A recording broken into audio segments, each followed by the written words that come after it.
Oops.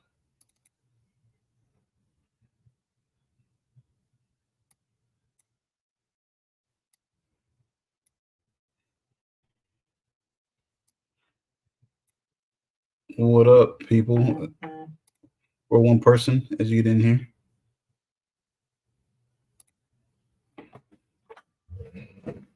Gotta close my door right quick.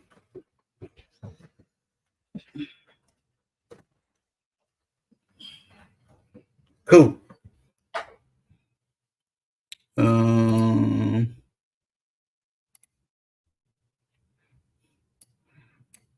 I don't know how to temporarily make me the main screen until we actually get started. I forgot how to do it. Done it by accident so many times.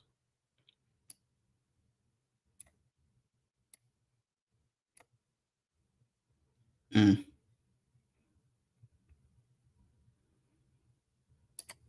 We'll do this for now. And then, yeah.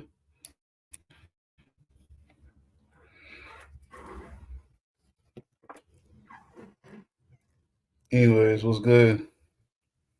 Whoever the person is that's in here so far waiting.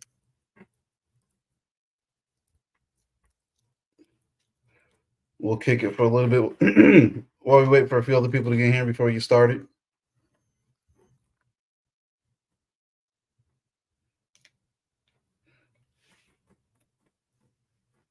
Mr.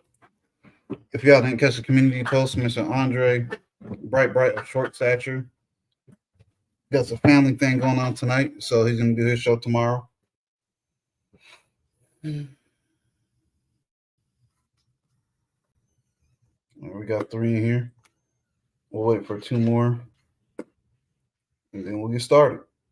Started.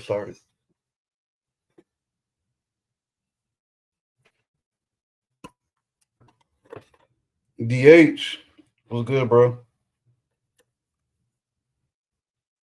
The heck? Oh, heck, he knows. My daughter cleaned out my water bottle. It smells like nothing but soap suds, and there's soap suds all up in it. She trying to poison me, y'all. My child is trying to poison me. Man, I got four dropped around my leg. There we go.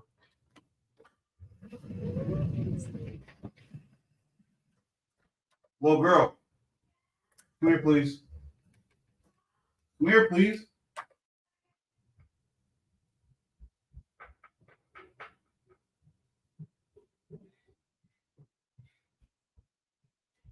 Yeah. Girl, you trying to poison me? Nothing but soap suds in this and smell like so. Pour it out, refill it, and just on the door. Thank you. Dirt.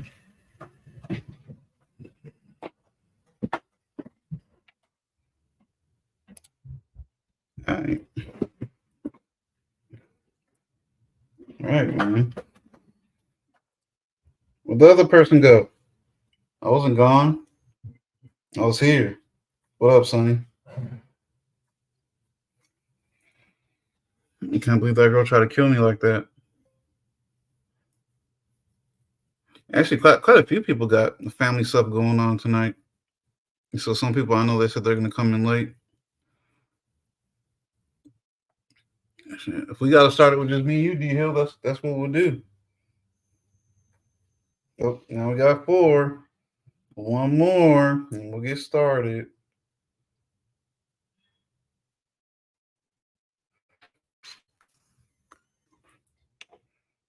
Oh, now we got 3. Look at me. Can I start this from here? Now I got to switch to the other screen.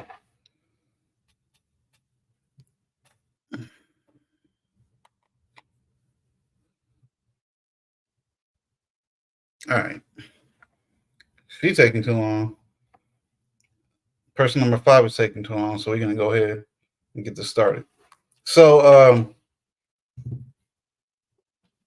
like the title says, it's pretty much kind of a from the little bit I've seen, it's a debate, kind of a discussion on the U.S. education system between parents, teachers, and I guess there's a few college students in there. It was looking pretty interesting to me. So So since we're gonna do rules and guidelines tomorrow, I figured why don't we just do a blind reaction to this? Y'all can be brand new to it with me, and obviously I'm gonna pause every now and then. And we'll talk about it. Just watch a little bit of it at a time, and then talk about it. Sound good? I know it sounds good. Cool. Discussion, like that's a great conversation for you to have with your child. But I don't think that taxpayer-funded hatred should be something that we allow. GB. Okay, bro, real talk though, like brother to brother, teaching white privilege does not inherently mean black people are less. Factually incorrect. SATs. I'm Mina Durson. I'm a correspondent here at Vice News, and we're going to talk about education today. We tried to bring a very diverse mix of voices here. Obviously, we're not going to be able to represent every single opinion out there when it comes to education, but we are really thankful for your time and for your perspectives. I also have 2 kids in school, so have experienced some of this from the parent side as well. So let's just start really broadly. What's the purpose of education? I think the purpose of education is twofold. One, to help build and support the individual, but also help build and support society as a whole. Because even though you may not have a kid in education, you pay taxes to public school, because we as a society depend on and need education for society to work. I think the purpose of education is to educate and not indoctrinate. And I think that in a lot of ways we've strayed from that in the original purpose of what it's supposed to be. I think it should be intelligence and character. I think you should be able to understand the world around you and understand who you are and your purpose and try to make the world a better place. I think that it has to be a mix of the skills, memorizing the formulas, understanding the world around you, but then also what to do with it. Just to go off that, the idea that education has to balance the importance of memorizing the quadratic formula while simultaneously addressing social and also kind of self-aware. Yeah, I think that the purpose of education is to This first part is about understand 2 minutes the and world that you 55 exist seconds. in So and use I'm that just gonna play out understanding and as stop a it. means I'm for gonna stop in the middle. creating change or even understanding yourself on a deeper level. I believe the purpose is simply just to prepare the individual to be successful in the society that they exist in. This dude, Artemis, is probably one of my favorite too. Like that crow vibe with the sniper is wicked. You lost. Critical thinking, learn how to live out your full potential so you can be independent, and everything else really flows from there. The purpose of education is to prepare children for the real life and also make sure that they are literate. So I think the purpose is to raise the next generation of leaders.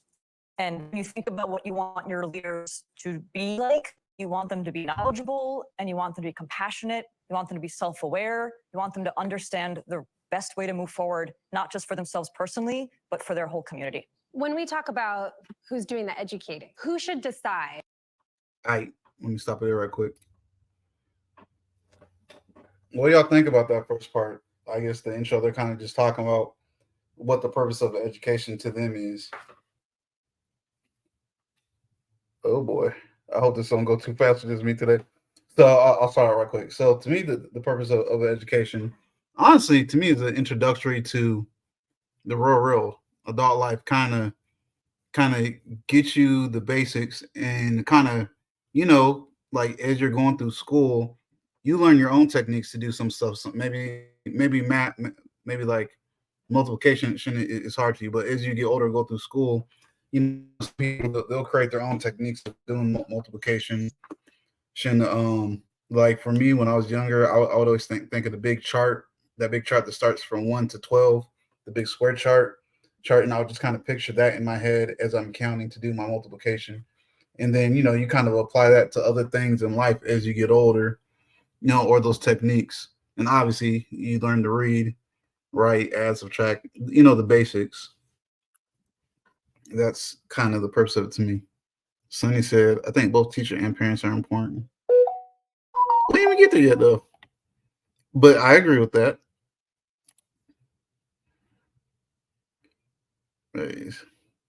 I got a bigger problem with that word.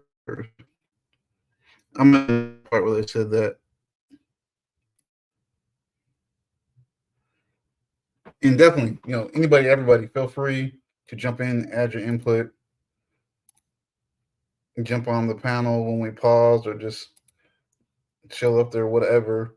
And then we'll talk about it as we pause. All right. Godbody said, teacher, shut the F up and teach math, language, arts, and science. I already teach my kid to not obey anyone except me and her mama. Hey, Tyrese. Oh, okay. You mean the bushes? All right. I mean, if that's it, really just Sonny and Godbody commenting on this first part. I mean, it was a short introduction anyways. I'll jump to the second part to where it starts getting more meaty. Who should decide what's being taught? So this one, it's about 9 minutes. I'm going to stop it at about 5:50. And then we'll talk about it a little bit, and then we'll get back into it. What's being taught? Parents. I think that parents should have a huge say in what's going on in the classroom because it's their kids, not ours. As a public school teacher, 15 years, I was always aware that these are not my children. We have to make sure that we're respecting parents and their beliefs and their values. I think the Constitution agrees with that. Yes. Here in America, ranging back to the early 1900s, plenty of Supreme Court cases have ruled in that favor that it is the parents' right ultimately to decide a child's education, medical needs, etc. I would push back though and say that there does need to be collaboration, right? I completely respect your idea of it is not our job as educators to put forth a belief in front of children, right? That includes not perpetuating parents' beliefs in the classroom as well. In my opinion, that would be keeping a non-biased viewpoint, simply presenting issues, and then allowing kids to decide for themselves. I would agree that I think it needs to be a collaborative effort. The way that we decide curriculum in Texas is that work groups comprised of community members, educators, parents, even in some cases, students and public service officials come together to draft curriculum plans, and then it's ultimately decided on by our State Board of Education, which has a lot of kind of assistance from parents as well. So I think that that kind of format can be really effective because it also empowers students to become involved in the fate of their education. And as a student myself, I think that that's incredibly important because our perspectives need to be heard as well. The voices of parents need to be heard in that equation. But unfortunately, what we've seen recently is that parents' voices have been demonized in this process. You've seen parents who've criticized local school boards labeled terrorists simply for caring about the quality of their education that their child is receiving. These teachers are temporary caretakers. When they come back home, it's the parent who has to explain that this is this radical belief that was put in front of you. This idea that you've never been raised around that parent now has to explain. And at the end of the day, that isn't just confined to a classroom. Now it's bleeding into their upbringing. And there's only one person responsible for their upbringing, and it's the parents. It's not the educator, it's not the teacher, it's their parents. I like the idea of the collaboration, and obviously parents' voices belong at that table. I also like the emphasis on students having a say in this, and also other people adults that aren't parents. I'm invested in that too, even though I don't have children of my own. And I hear what you're saying about having to, like, parents needing to confront or address, I guess, like what kids are learning at school. But giving kids the exposure to other ideas or other things that they wouldn't be exposed to otherwise is, I think, part of what's going to help raise the next generation of people that are able to look out their own lived experience. I think that oftentimes those different ideas are presented in the classroom as a student as the only idea. When you're being taught that, oh, there's this many genders or anything like this, where you haven't been exposed to your own household, it's being presented as like the end all be all when it actually isn't. It's about educating and not indoctrinating. As long as that is presented as a counterpoint to, well, there's people who believe this, but there's also people who believe this, that's okay. The reality of it is that in most classrooms across the country, that isn't what's happening. And to piggyback off of that. I'm gonna pause right there for a second. All right. Obviously, as y'all know that they're talking about basically who should be like the primary educator, the teacher or the parent. Me, I personally feel like it should be a little bit of both. But more so the parent, even though D. Hill brought up a good point earlier, talking about, during the younger years, throughout a good part of the day, the teacher is with the child, but I don't feel like it's their job to I say help guide and build upon the personal values that the parents are installing into the child, but it's not the educator's job to personally put them. Oh my goodness, you two. Let me stop.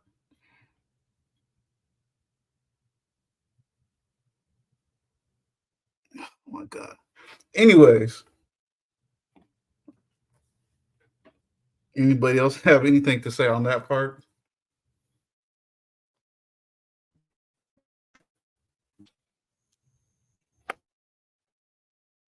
Tyrese, Dio, Sunny, or Godbody?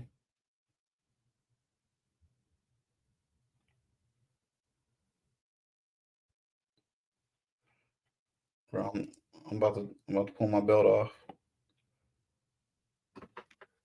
Oh, I thought I put that breaking news thing on pause. I'm about to hit the next part.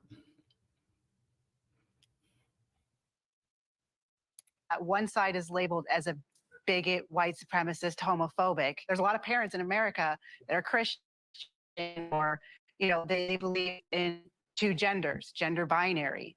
And if you say that as a teacher, especially, you could be labeled as homophobic. So there isn't this unbiased classroom because there's one side that can't really be, you know, as loud as the other side without risk of, you know, losing our jobs even. But you two are kind of the ones that brought in the conflict of like, there is an indoctrination going on and only one side it has this opinion and this side is not allowed to talk and we have to be quiet. When really you guys are actually the loudest in regards to this issue thus far, right? Now, yes, so, in yeah, this so, room, so I yes. wouldn't necessarily say that that's Yeah, I'm right. pretty What I sure would that's say not. though is like, I do want to push what's the away, if other body? possible, and but I'd love for you to hear this, right? Is that idea of someone sees me and they go, oh, you're one of those that teach that there's 72 different types of gender. Desmond Fambrini, he, him, gender fluid, bisexual. My students do not know this because it doesn't come up because I'm a learning specialist and it's my job to educate and teach a curriculum, right? Now, if I'm asked directly by a parent or if there's confusion, oh, why do you wear makeup? Same reason why girls do, because it's fun for me. It doesn't need to be this very controversial, I'm going to mess with this. Yeah, it's just some reason why They're going girls to do go it. home and they're going to turn into a gender fluid and they're going to think there's 72 genders. I think that's a question you say you should go ask your parents about how they feel about that. Well, so, And okay. teachers are supposed to teach reading, math, science, the things that are actually going to make them contributing members of society. Answering a child's questions about whether or not men or women should be wearing makeup or not is, I don't think, within that realm. Okay, so you said science, right? So we're talking about a physical science, we're talking about human anatomy and biology here. So a child says, I thought boys could not wear makeup. I have an X and Y chromosome and I'm wearing makeup. I could factually answer that without indoctrinating with any opinion. But it's in no way scientific, your answer to that question. How Whether is or that not scientific? I would say maybe cultural or it's a perception or an opinion, but it's in no way scientific. Anyone else? I am a chatty person, so I'm going to take a pause and I'm going to let's see if anyone else has something to say. So I just had one question for you, because not all homes are welcoming or open. Safe. So how do we balance that? I think that what we're saying is that there's certain conversations that are not to be had with a teacher. And I think that the argument that a lot of people on the right and conservatives are making is that we just don't feel as if actors of the state should be having conversations that are taxpayer funding conversations with children about conversations that have not come up in their own households. And to that point, if you can't talk about God in the classroom, why can we talk about every gender under the sun, right? I think that's the conundrum that we find ourselves in. If we are banning those conversations, we've banned those a long time ago, then how can we have these conversations just because they belong to a different side of the political aisle? So I think we actually talk about God in the classroom all the time, right? Yeah. Who's taught religion? Who's taught world religions? Who's taught like history in the way that, you know, Puritans, like, and that's okay because God is part of the fabric of history and whatever else. We talk about it from a development perspective. This is how Christianity originated. This is how Islam originated. We don't talk about like, this is what this gender is, and this is if you feel this way, then there's gender affirmation therapy, all those things. I think you actually bring up a really good parallel of like, I feel comfortable and I feel like it is okay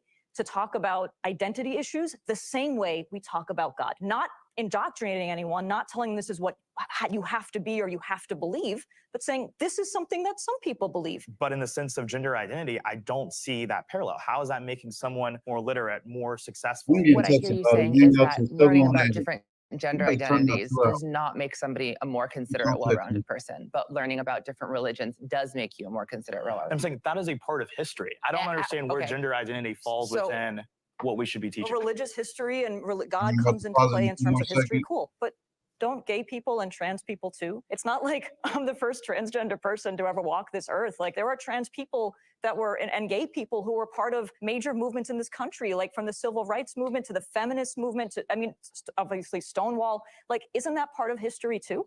Let's just take a step back. So just show of hands. Who here thinks public school is the best option for kids? Oh, okay. I'll go back to the part once I come back to this screen. All right. Oh my God. Oops. Why can I not? Look, guys. Y'all gonna have to argue on your own time. I don't know why y'all two just don't ignore each other. Or just be friends.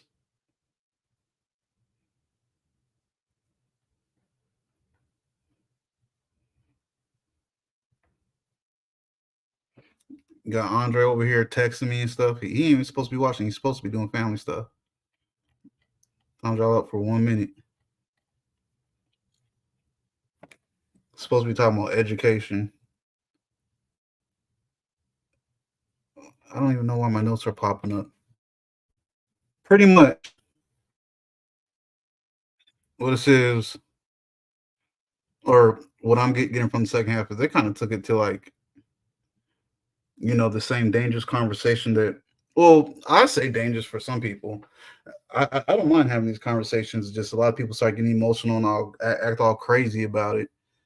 But pretty much they took it to religion in schools, and well, that was kind of an example. Side note of it is more so if you know, like teachers should be, I don't want to say pushing, because I don't think they took the conversation there, but I guess teaching and educating the kids on, you know, gender stuff, LGBTQ stuff, and stuff like that.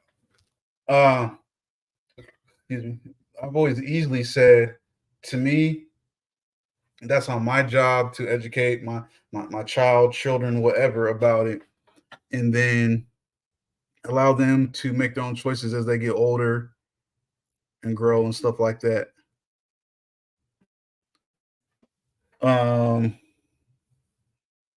Man, I mean, it was always the easy answer for me, but I guess now that I'm speaking on it to someone that's not directly speaking back to me, just reading comments, yeah, I mean, I feel like if it comes up, maybe there's we'll just say a transgender student, whatever, classmate, I think it should be talked about so that child doesn't have a hard time, whether I personally agree with it or not, which I don't. And you know, that's pretty much what I say to my daughters. Like, you know, you don't discriminate against nobody. Don't be mean to them for no reason. Don't hate on them and stuff like that. You don't have to agree with their choices. So in a public setting, you keep that to yourself, unless it's a private conversation between you two. That person like, hey, be honest with me. How do you feel about this? And you can express yourself. And that's not even me telling her she needs to agree with it or not, you know. But that's me expressing to her like my thoughts, my decision on stuff like transgender. And for me, transgender or just being gay, I honestly look at two different things and have two different feelings about it. But you know, as far as my lifestyle, I don't. That's not what I choose for my lifestyle. Let's see what y'all got to say. Other than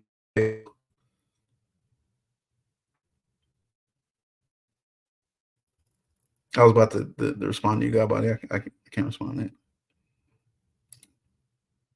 But that's why I feel the parents should use the teacher as their added resource. Can you elaborate a little bit of what you mean, D Hill? What up, King?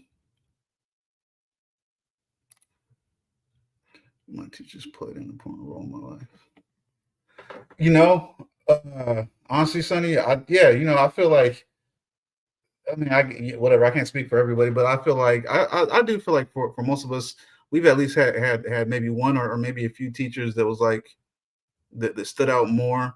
like one of the teachers that stood out the most to me was my what was it, my sixth grade math teacher, Mr. Garcia. I don't know if it's because he was a little bit more like I guess he's almost like a TV version or Jerome Shuck. He was strict, he was fair, and when it was just one-on-one time, he talked to you, you got to know him. He's just a good dude. I really appreciated him. Maybe because I chose to like him more, I learned more from him. I don't know. And I know for other people, teachers might play a bigger role. They might play a big brother, big sister, aunt, uncle, parent role for some people. I wouldn't say that was the case for me, but he's definitely one of the teachers that stood out the most to me. Oddly enough, the principal of we call it the Bad Kids school or alternative school I went to, she definitely stood out to me. Yeah, I had to go to a Bad Kids school for a few years because I was fighting too much in high school. The parent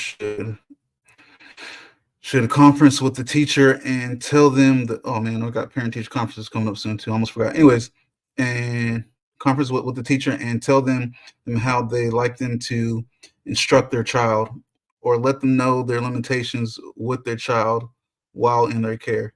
I agree with that. And I know honestly I'm that type of person where it's like sometimes I think too hard, too deep into the proper way to approach somebody until the first time that they annoy me or piss me off. Then I don't care how I talk to them. But it's like, my daughter's teachers, none of them have ever got to the point to where they piss me off. So I might have took a little bit softer approach with saying stuff like that to them. Hilltop said it. It's perfect right there. What up, Mimi? All right. Mimi part, and everyone said what they said about it. So let's move on to the next part, which is a whole 20 minutes long. So we're gonna do this part in like 5-minute intervals. I don't get commercials on my phone though. That's weird. Okay. And who thinks private school is the best option for kids? Who thinks homeschool is the best option for kids? And then some of you guys didn't raise your hands at all. It's so challenging to pick one right answer for that because essentially what you're asking is who do you trust the most with your children? Who do you trust to give them the cultural values that I have and then fill in the gaps where I don't necessarily know the answer, but I trust that they're experts and are going to give my children the attention that they need in order to develop so that they can be a better version of themselves. If I had to choose one, it's public school. It is the best tool we have to give everybody a chance at a good education, no matter where you come from, how much money you have. Public schools, where not everybody thinks the same and people are coming from all walks of life, is a good microcosm of that global experience, where you can learn critical thinking skills and learn how to be a good community member, because not everybody looks like you or thinks like you. Kali, you're shaking your head. Oh, well, first of all, our schools are more segregated ever than our public schools, especially in blue states. New York and California have the most segregated schools. And on top of that, we are in a place where public schools are not safe, especially the last 20 years. And I just don't see why sending our kids to these environments where it's unsafe. We also used to be, because I used to be on the left, we used to be against the institutionalization of our children. These kids are being institutionalized, having these places where there's 2,000, 3,000 kids. I'm okay with public school, but the problem with it is that it's become an environment where it's almost like the school to prison pipeline. We used to talk about that in the 90s. We're not talking about that anymore. And I think that's something that parents need to wake up about, and America needs to wake up about, the institutionalization of our children. I talk about the school to prison pipeline all day, every day. And I hear what you're saying, that it's terrible that there are parents who are sending their kids to schools that are not safe. However, what about the parents that don't have a choice? Like, I'm thinking about like the most marginalized community when I said Absolutely. public schools here, because I agree with you. The public schools have a lot of work to do to become the safe places where our kids are not in institutions where they're ignored or not giving the services they need.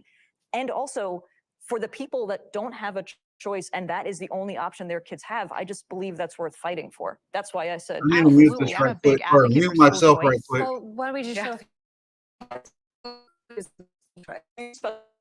That's money that they pay to taxes, they get vouchers, and they can put that into any school that they want. It's very popular in red states right now, and a lot of blue states are against it, especially teachers unions are against it because it's taking money away from the public schools and creating more of a competitive market. right, that's Yeah. why I wouldn't raise my hand. Yeah. Yeah, So, I yeah. understand. Sometimes with school choice, it gets a little bit tricky, right? I had my first class had the first day I had 25 students. By day 2, I had 19 because 6 parents switched out of the class because they saw me and they were like, there's no freaking way before I even got a word in. As a parent, I would want to know, like, do you not think that that is okay or they're right to withdraw when they see you? Because ultimately, you're probably an excellent I educator. appreciate that. I have no doubt about that. But I think we get into muddy waters when we start trying to take that choice away from the parent. Do I think that it is okay for a parent to see me and go, not around my kid?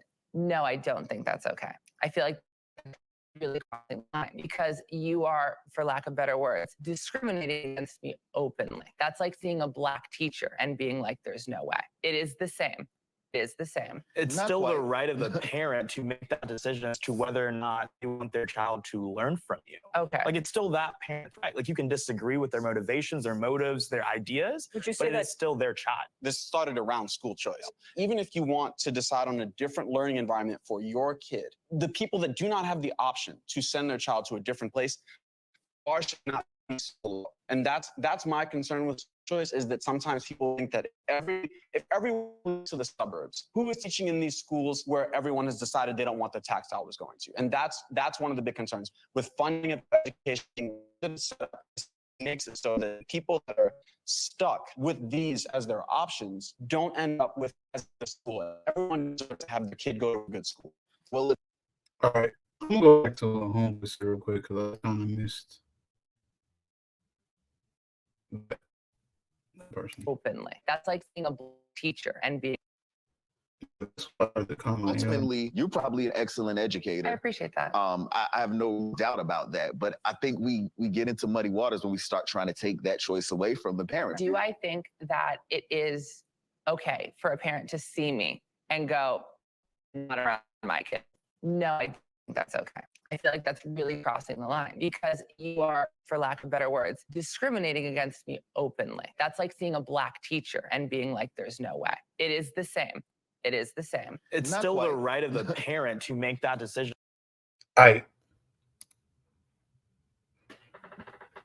what homeboy just said right there, I don't look at it as openly discriminating against the teacher. I feel like that's taking it personal because that's the life that dude lives. But me personally, I mean, if I seen a teacher and if my first thought, like, I think that teacher's trans, if I decide I don't want that teacher teaching my child, that's my choice as a parent. Because once again, I feel like that's pushing a influence. Now again, I don't think dude's trans. I think he's gay. He likes to wear makeup and look more feminine. But either way, that's almost like at least when I was growing up, you know, if in students has more so in elementary school, they've asked teachers about their husband or their wife, you know, are you married, blah blah. The teachers will quickly say that's none of your business. That's not what we're here for. And you know, I guess you can look at it as getting close to a thin line, but at the same time, if I can openly see that on you, you know, it's like whether you're gay or not, it's none of my business. I don't care. But if I I see you and if I assume that you're trans, even if I assume that you're gay, and if I don't want you teaching my child, that's my choice as the parent. You know what I'm saying? And again, I have no issue with gay people unless I personally don't like you as an individual. Trans, I don't have an issue with trans people, but I have a issue with that lifestyle. But again, I'm not going to discriminate. All right, what y'all got to say about it?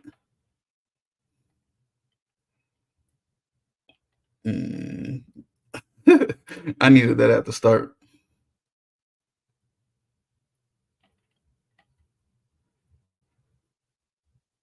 Yes, that's a man got body. Some of these people are allowed to choose whatever. And that too, school choice, magnet schools, that's a good thing. It's like homeboy over here in the socks for whatever reason, whack. He's like, well, you know, that'll take money away from the city schools. Well, my thing is do better. If you want money to stay in the city public schools, whatever, and if more people, more parents are sending their kids to magnet schools and private schools and stuff like that, then that should tell you I need to do better. That's any product. If customers aren't buying it, you don't be like that's not fair. Hey, we need to make a law that makes the customers buy our product. No, it means you need to switch up the product, do better, just stop selling it altogether. A lot of people feel that way. God body. I don't think all public schools, but I feel like a good number of them. It's bro Centerforce, right? Just keep it private. Yeah. Hey, Gloss, how you doing?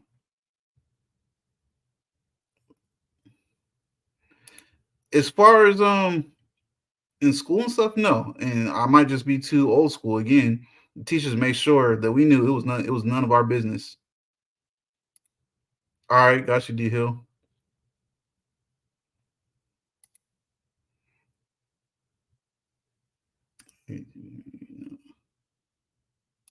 He said we're not doing public school anymore. It's a mess. All right. Anyone else got anything to say on that part? Cool. Oh, wait. Hey.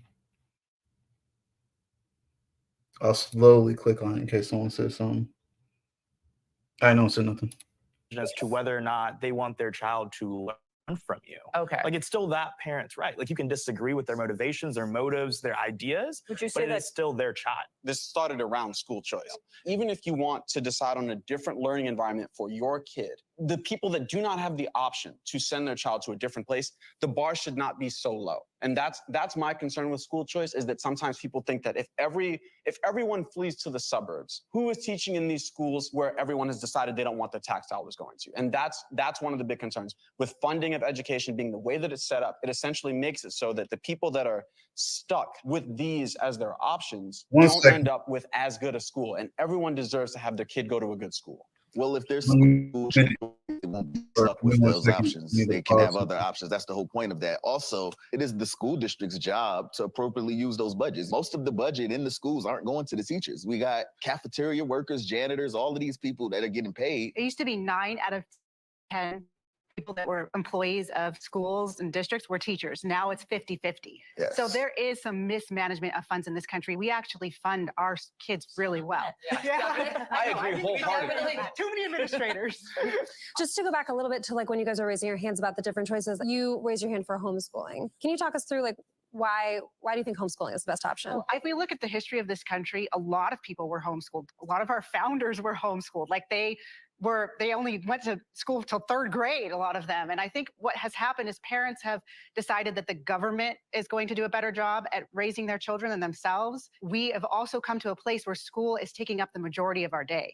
And we have this mistrust of parents that they can't educate their own children.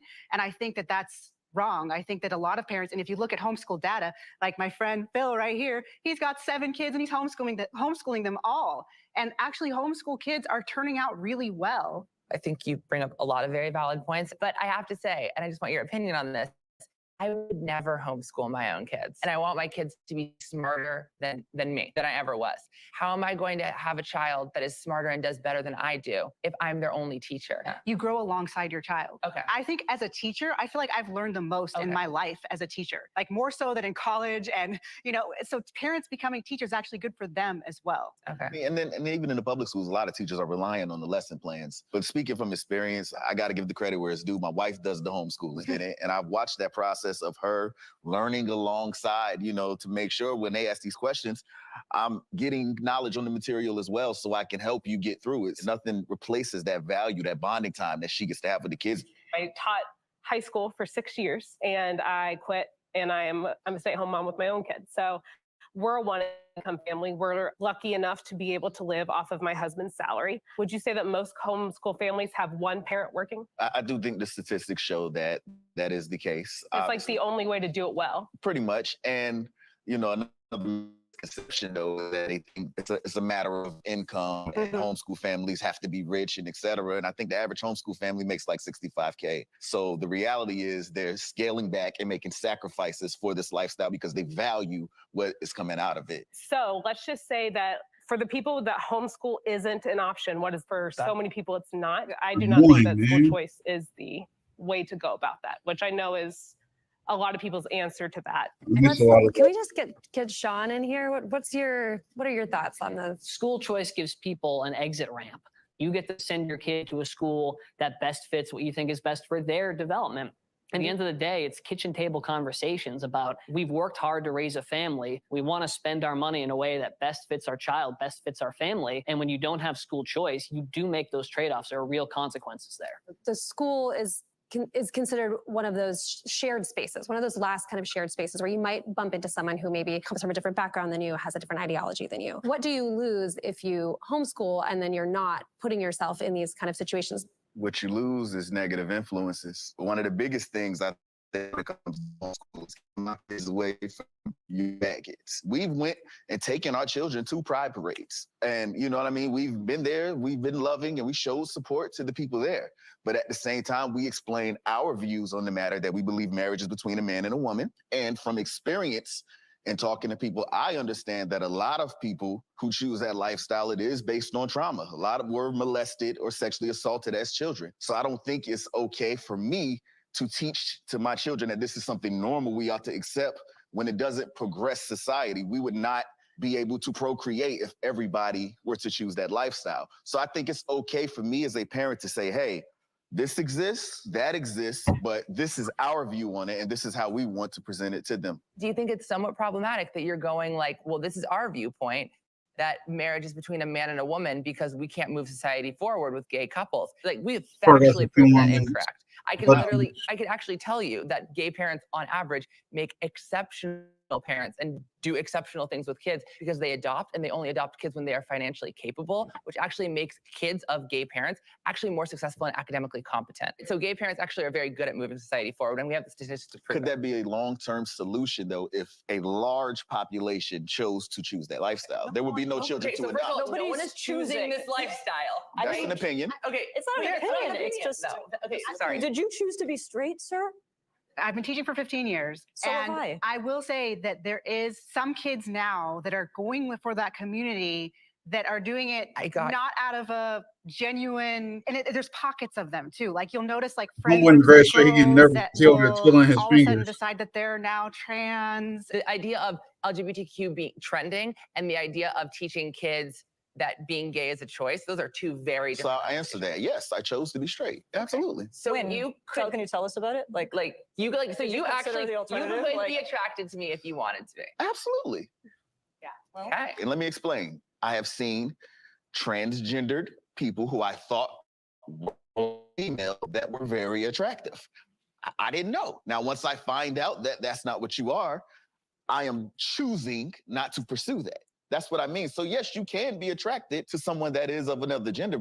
Let's talk about what do you think should be taught about You gender said- identity in school? They added that. What do you think But they is clipped being that part. taught? She's like, I want to go back to Let me something you move were this saying before earlier people related to start this fighting. about like you're seeing trends, and I am too. Right, last semester when I was teaching, I had a trans kid in every classroom. And I was like, whoa, when I started teaching, It was one in school. there was none, Yeah, right? one And in I'm the like, school, this yeah. is Yeah. wow. And they okay? were really for it too. And They like went for it. And I'm hearing you that is something I'm seeing too in the classrooms. Fair. Okay. Now, I'm not going to presume to be in the heads of those kids and to understand like what's real for them or whatever, but I will tell you this, historically speaking, a disproportionate number of kids who are gay, who are trans, who are any of the LGBTQIA pillars, right, didn't live to see adulthood. Maybe that's why we don't have an older generation of trans adults, because I attended a funeral of a trans student last month. a lot of them didn't make it. And so when I hear about kids like feeling comfortable enough to try expressing something where maybe they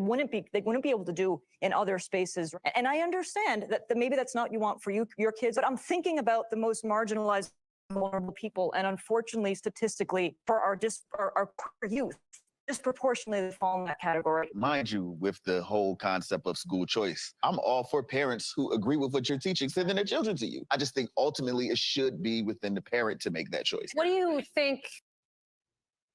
All right, homeschool versus private school. All right, so to me, in my opinion, they kind of jumped the gun on the conversation. It was supposed to be homeschool versus private school, and I spoke my opinion on that earlier. Just to give a short summary of it, I said it should always be the parent's choice, including magnet schools, and like I said, the homeboy sitting all the way at the top left said if everyone starts doing that, then how are the public schools going to get money, even though it's supposed to be homeschool versus private school? But how are the public schools going to get money? Or if everyone starts doing homeschool, how are the public schools going to get money? Again, do better. But all in all, it should be the parent's choice. So it's like you don't choose for me what school my kid goes to. All right, we don't live in a dictatorship. We don't live in a communist. We don't live in a socialist country. But they shifted. I forget who. I guess it doesn't really matter who kind of shifted it to it, but they kind of shifted it back to the sex thing, trans students and stuff like that. Wasn't really a thing when I was in high school. Excuse me. I mean, like in my high school, only one gay student I knew of, and he denied it all the way up until we graduated. So, y'all got an opinion on it before I press on the next part of it?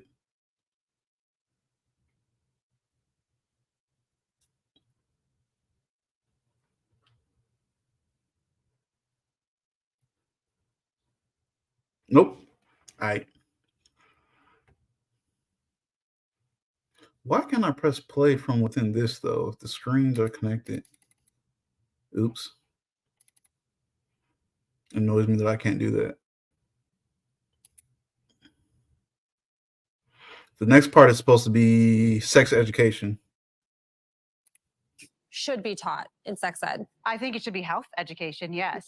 I taught middle school and high school, and they started giving it to my students in 7th grade, and I have students come back to me traumatized because I think sex ed has gone away from what it was. There are some lessons, like for example, they have a lesson where the kids in 3rd grade in the New Jersey curriculum, there's a picture of a woman's spread eagle, and they're learning all the different body parts of the clitoris and the stuff. Every child is different. Some are not developmentally ready for this or mature enough for it. I grew up with abstinence education. That's pretty rough. Where we didn't talk about sex ed until middle school, but mostly 10th grade and high school. But I think that middle school is far too late to be talking about sex ed. And it's not because I think that 2nd graders are, wanting to be promiscuous, but like having sex ed scaffolded because it is a preventative measure against sexual assault, often being done in the home. Just because that happens in the home doesn't mean that we need to label all parents as not capable of teaching sex to their children and giving it to teachers. But teachers,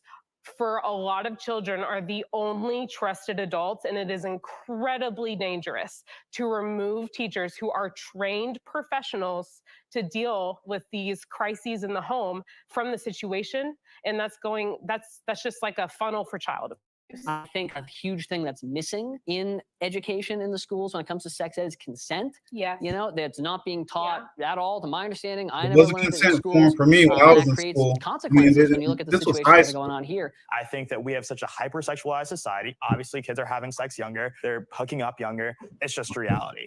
I would rather those individuals, and also from a pro-life perspective, know how to have safe sex and preventative sex that prevents pregnancies than them to just go around willy-nilly just doing whatever they want. So there's a lot of middle schoolers in the Dallas-Fort Worth area that are getting pregnant at earlier ages. And we're starting to rank like the highest nationally in terms of middle school pregnancies. And that's because a lot of middle schoolers are, again, like you said, like getting sexually involved earlier, whatever It's it the is. Cardi B music. Whatever it is, it's happening. And we Cardi need to be able B? to address it. And students need to be able to be equipped with the skills to understand how to have safe sex. If parents aren't having those conversations at home and middle schoolers are getting pregnant anyways, like why can we not include that in the school system, some form of information? Again, it just goes back to the fact that so many of this issue is just not black and white. It really is 50 shades of gray, because like there is just no one size fits all approach to the way we educate our children.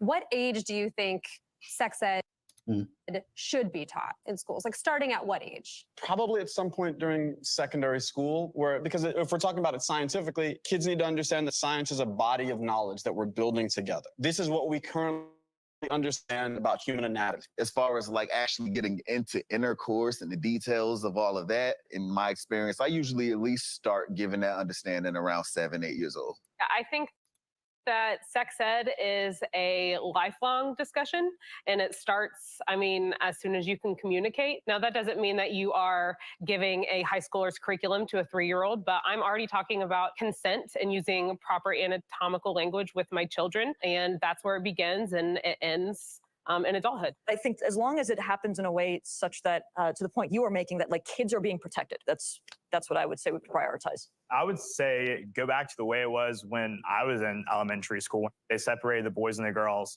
and the girls watched a video about their period and all these things. The guys watched another video. Yeah, it was health class. And then we didn't talk about sex education, the actual contraception, all of those things until high school. I think we need to separate health education from sex education. Health education should be lifelong. No sex ed for now, the way it's being taught in a lot of these states. Let's talk a little bit about.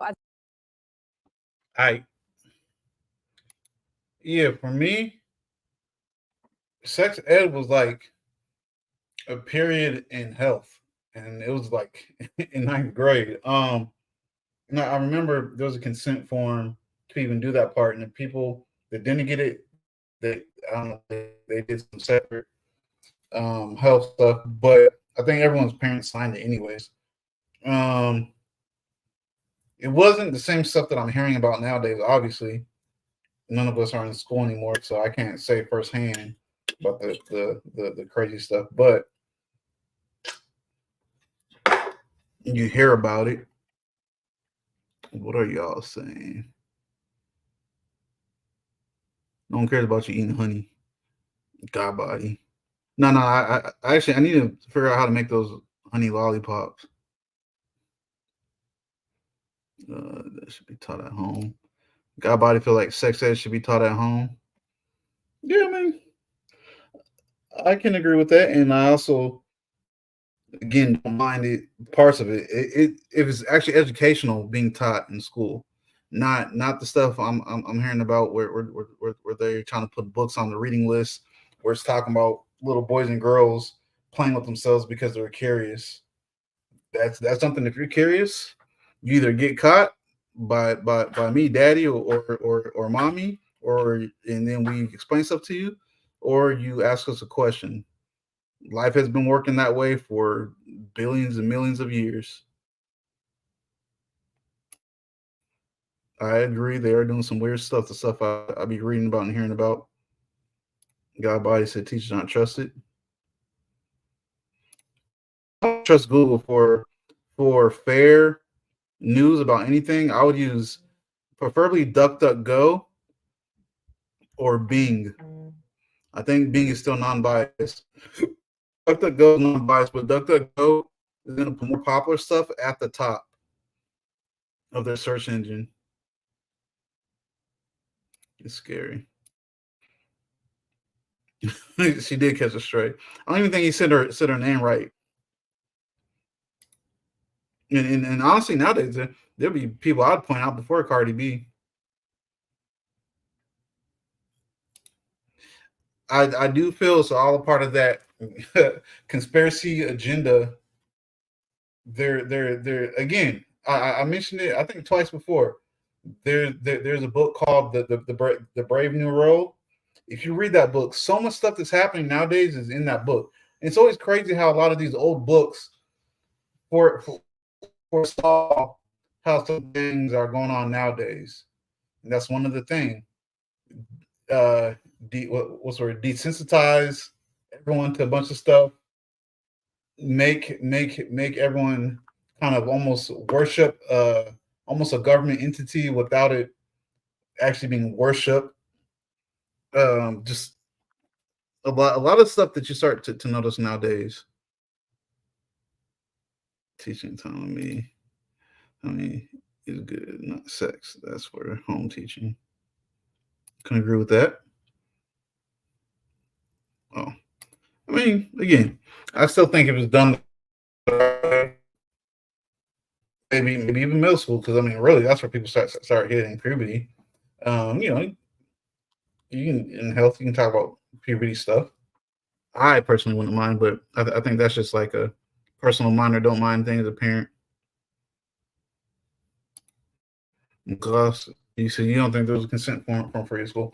Well, I'm trying to remember. I think the consent form was for the movies, but and then I think the sex ed part, they might have just left that up to us. I think, if I'm remembering correctly. All right. Anybody else before I hit the next part? The next part is about another big one: equity and inclusion.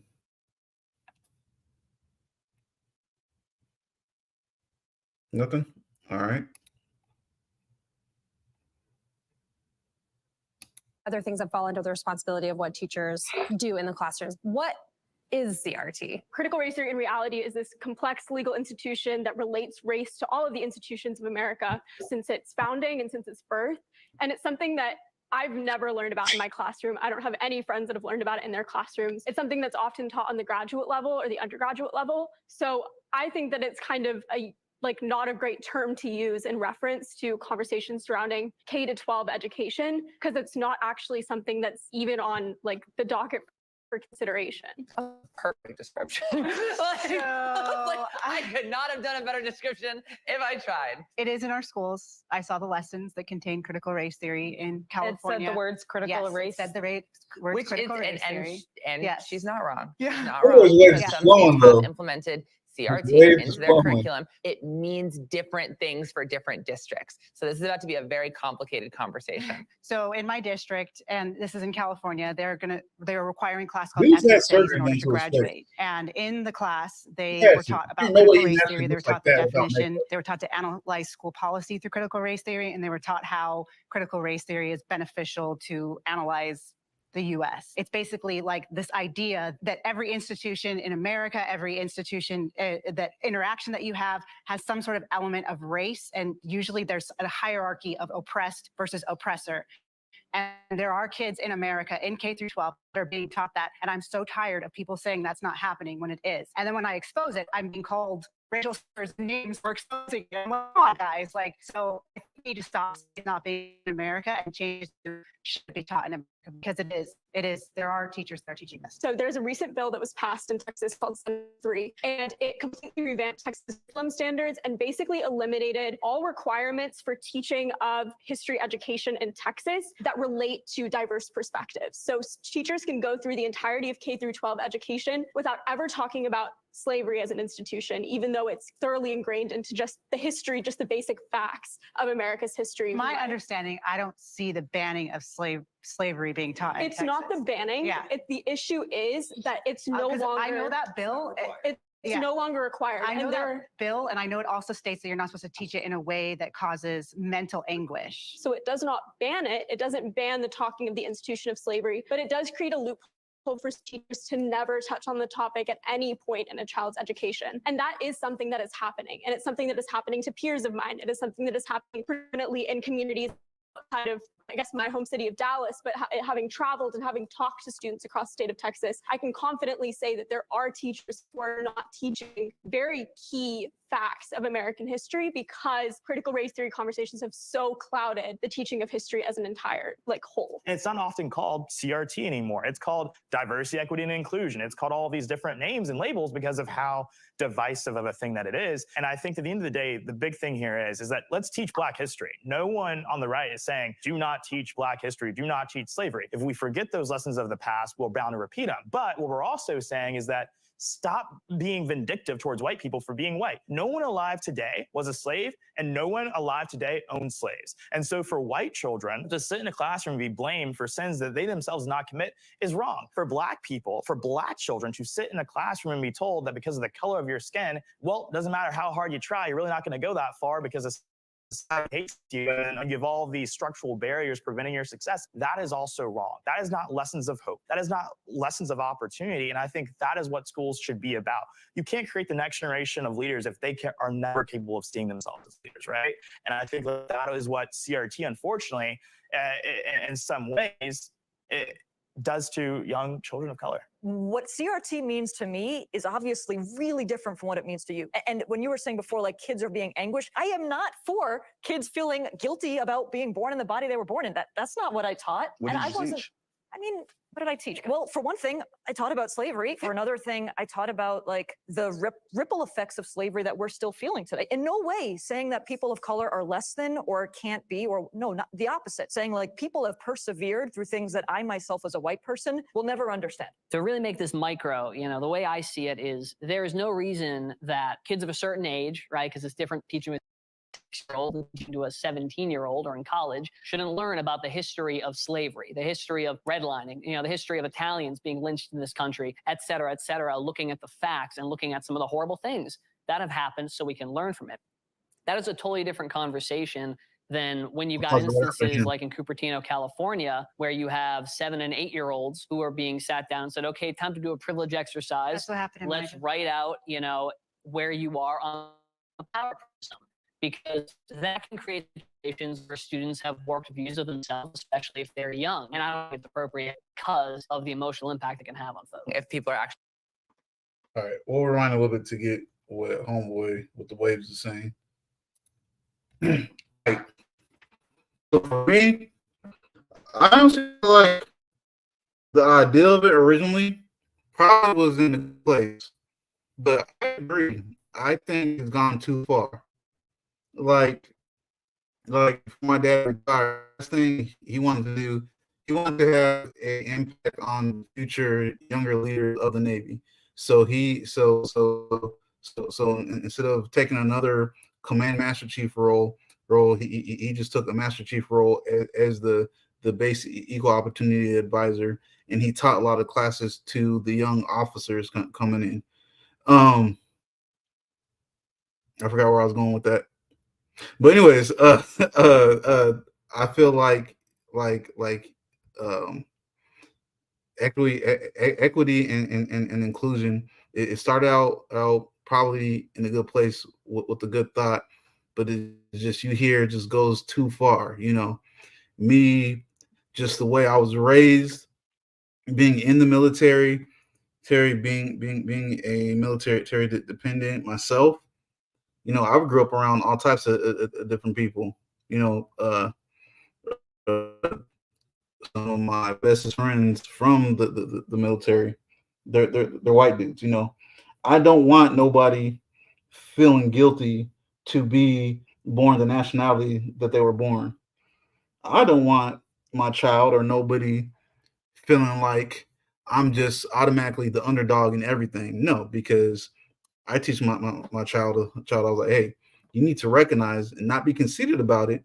You have a lot of advantages over what a lot of other kids have, just because of, your daddy, your grandparents on both sides. Economically, they're ahead. Your personality and the way that you're raised, the way that you're taught things at home, you're ahead. So, you know, for, you know, most of the kids at her school, my daughter inherently has a advantage over them. You know what I'm saying? Again, this ain't bragging, this ain't boasting nobody up. It's just, it is what it is. And at the same time, like I had stated from the beginning, but just to put it in less words, I also don't want her thinking, oh, this white person, they automatically have a advantage over me. And you know, there's people in her family that try to teach her things like that, and I quickly correct them. I'm like, not teach my daughter that. It's not what we're doing, because that's not what the case is. And once again, you know, some of her friends, some people I call my brothers, their kids, I don't want them walking around, well, I'm inherently a bad person, and I was born with a advantage over my friend or these other people because I look like this or they look like that. I don't think it's in a good place now, and I think it needs to be taken out of a lot of things. The movie industry, it's been destroying the movie industry, trying to push all these messages, racial messages, or you know, feminist messages, teaching men that you're just bad because you're a man. It's bad to be masculine and stuff like that. And another thing is, and I'm not going to go off on a side rant, it's like we got a lot of people over here trying to teach our males, our boys, you need to be more feminine, less masculine. Why our enemies over there in countries like China, for one, you know, they make their boys take what's the word, masculinity courses. Like, what is that?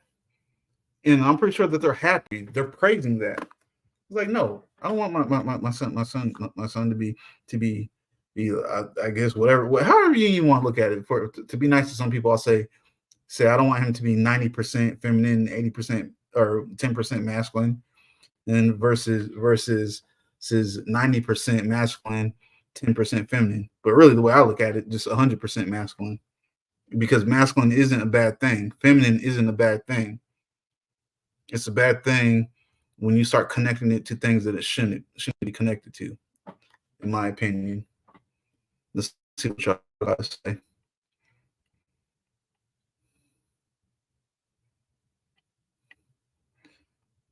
Everybody said their school didn't do the consent either. Brody spitting. I'm not sure which one. You must be talking about the younger dude in the gray shirt. Correct. You can't cripple the kid mentally. Let me turn this little fan on. I forgot how hot it gets up in here.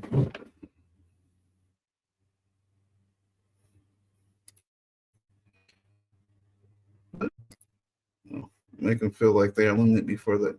I don't know what the hell's wrong with them. Gotta tell them to pushing dominant against all odds. I'm not sure.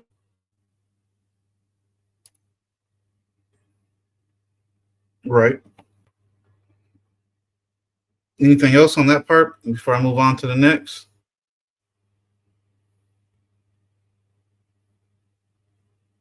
They do. I mean, and like another example, a lot of dudes, whether like, you know, I'm a whatever more feminine to try to get ladies. Oh man, what the heck? Hold up, y'all. I'm gonna start the next part.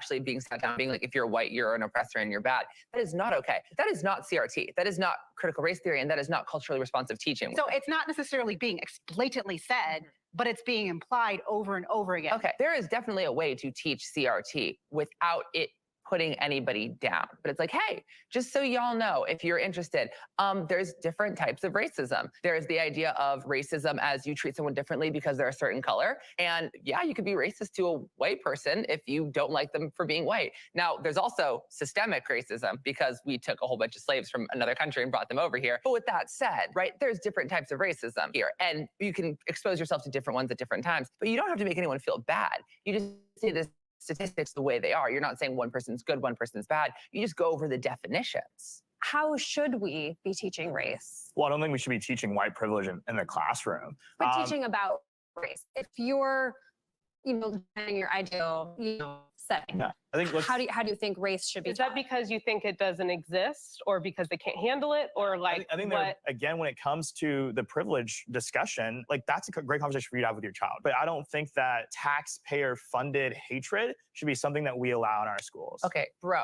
real talk though, like brother to brother, teaching white privilege does not inherently mean Black people are less. Factually incorrect, right? So What is white privilege? privilege is the idea of white people may have benefits that fall in a societal structure. Because they are white, they have advantages, not Such because, such as, for example, if you send out a resume and you make one name a white name and the other name the classic. What's the white The name? white name was John, for example, right? I know Black John. Okay, no, hear me out. Let me finish, Okay. okay?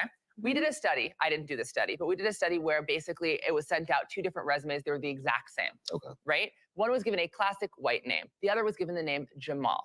Okay. The white name got 2 times more callbacks. And right? I disagree with Okay.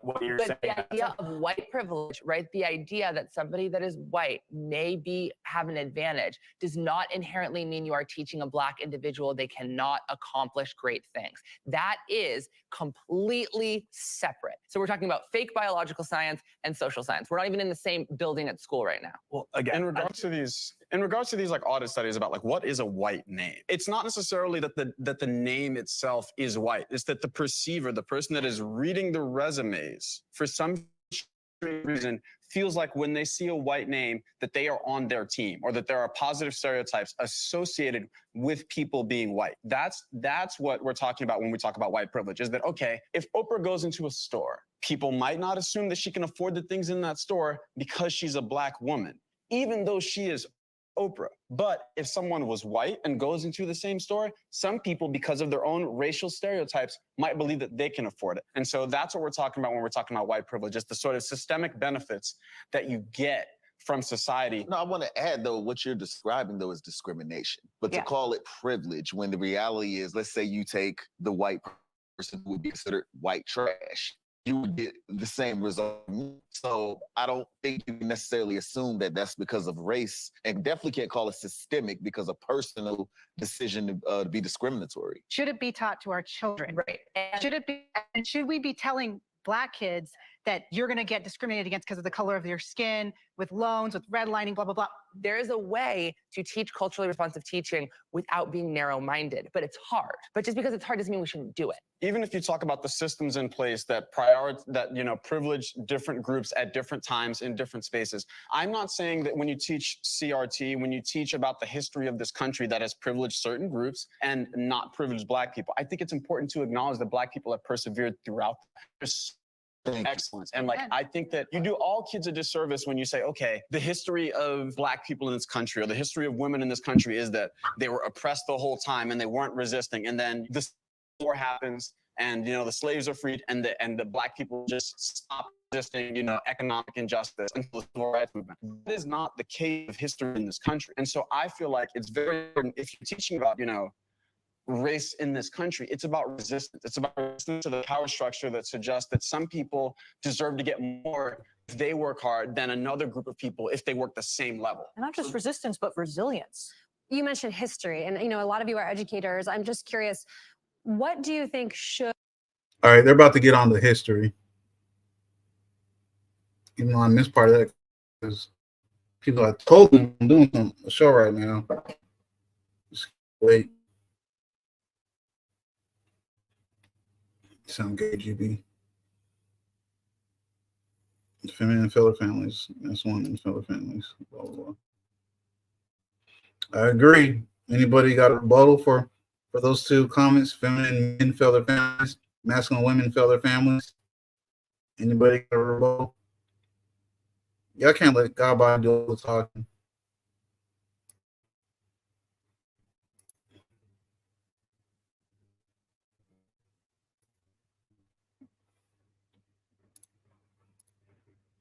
Make it sound like we're inherently liberal, God body. You forget most black people are conservative lifestyles, but vote liberal. Why? I don't know. Yeah, but it's not just about black kids, about all of them. When it comes to that critical race theory stuff, it's just they tell different people different stuff. They tell black and brown kids, you're inherently behind. They tell lighter skinned kids, you're inherently ahead.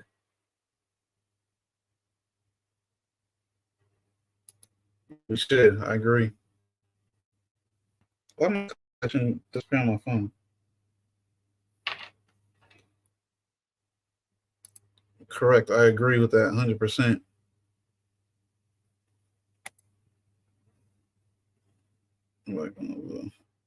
Exactly. You're not even thinking about it until someone's parent brings it up and then someone makes a dumb joke or asks a question or says something. I agree with that guy, Bonnie. How it was for me.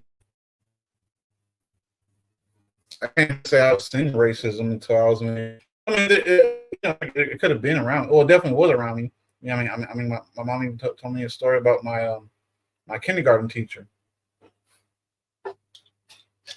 Well, I'll share it with y'all. So basically, when I was in kindergarten, another teacher let my mom know. I don't know why she's scared to get in trouble, this other teacher knows her, but she let my mom know that every day during recess, the only two black kids in my class were always kept inside. We always had to have in classroom recess where she just let us color or play with Legos. And man, just like I know my mom when my mom goes to school pissed about something, she's pissed. Everything might as well catch on fire. But again, I didn't see that. I've never noticed racism until I was anything racist until maybe I was in like 8th grade probably. And again, it could have happened a lot, but I would have never known. I mean, I knew what it was by that point, but when I was younger, when I was a kid, yeah, I knew about Black history and stuff like that, but it wasn't talked about. We didn't really recognize it. Myself, nor my friends that was Black or any other culture. I hate saying race because we're literally all the same race. We're all the human race. No doubt.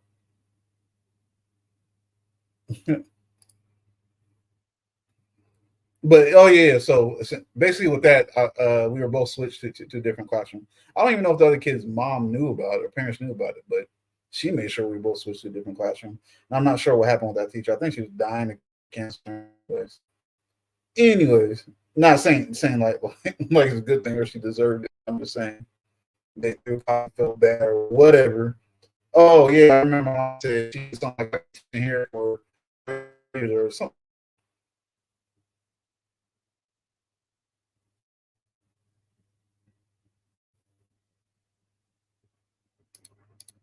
Exactly.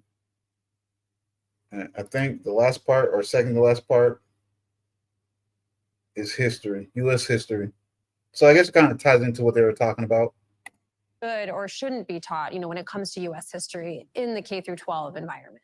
So I think it's just this really unbalanced way that they're teaching it right now, especially the ones that are proponents of CRT. It's creating this narrative that it's all white people to blame when there was so many people involved in the transatlantic slave trade. The British were actually the ones that stopped it and used their own resources to stop the slave trading ships from continuing. They went to Africa to stop them. Hey, stop bringing them to the coast because we're not buying them anymore. And so this idea that I just feel bad for children because they're not being taught in a that is Libya held captive by black people. So this is not a white and black issue. Even with that said, I think leaving the public school system, we talk about this, we left with the idea that black history is slavery and Jim Crow. And we're rarely talking about the Reconstruction era, the politicians Was it that black? oppose slavery. It was just so many things we did slavery that we're being told we should do somehow. Just asinine. There's no conservative in America who's saying don't teach slavery in the classrooms. But if you're going to talk about slavery, to his point, let's talk about Madam C.J. Walker. Let's talk about George Washington Carver. Let's talk about all these Black people who have done some really incredible things that, in spite of quote unquote systemic racism and all of these things, have achieved. Let's talk about Barack Obama. Let's talk about Kamala Harris. Why is every we have to have about Black people in the classroom, about us being in chains, downtrodden, having no hope? That's a problem. And Black History Month, like it's American history. Let's talk about that too. Like that, those are important inspirational stories that are not taught in the classroom. Do you think CRT is doing the like efforts for more like diversity and Diversity or and inclusion. But you I said mean, you we want already more have that. of It's what I hurting mean real by that is, history. like you said you want more like Black stories of hope and success and like all of that. That's what I mean. But that's unfortunately not And what that keeps CRT being is. funneled. Yeah. I know. That's what I'm actually saying. exactly what CRT is. I think what's really clear is there's a lot of big opinions on education, across the spectrum, and really thankful to all of you for sharing, your perspectives, where you're coming from. Some of you said it wasn't like this when you were kids. I'm 20 really years ago, school was really different. And maybe you couldn't even imagine having some of these conversations. So just want to pose the question to you, and where do we go from here? I believe that we have to last part. recontextualize the way that we approach education as a society, and specifically how we've kind of started to use education as a political tool. At its core, education serves society. It needs to be a collaborative effort, because if education serves society, society should be investing in education. We as adults have a lot of work to do, and it's both at kitchen tables and school boards and forums like this. Obviously, literacy is a part of it, and I think there are other parts of that too. But the only way we can move forward is if, instead of just talking about what do we talk to kids about, I think we have to first get better about how do we talk to each other about this. I think we have to recenter education about actually preparing young people for the real world and acknowledging the fact that we're not going to have a one-size-fits-all approach that works for every student across America. We have no room and no time, frankly, to teach all these divisive things, because we have urban literacy rates that are down in the dumps. When those kids learn how to read, then we can talk about gender theory, CRT. But until we have children who are proficient and above a third grade reading level, and a majority of those kids in cities like Chicago and Detroit, we don't need to be even having a conversation about whether or not students should be learning about privilege in schools. The number one policy thing that I come back to that we must do to improve K through 12 education is to put in school choice at a universal level. We're about to Far close too up. overdue. It will incentivize the public schools to fix a lot of the problems that they have. It'll put the power back into the parent to get their child an education that best meets their needs. And I do think that if we're going to build the best generation of young people, then we should start with teaching them tolerance, kindness, and active listening before we get into racial privilege theory, gender privilege theory, etc. I think that it's so important to get back to critical thinking and understanding that the way that we raise the next generation is also, not necessarily staying fixed ourselves. I think you were saying that, your wife is learning with the kids.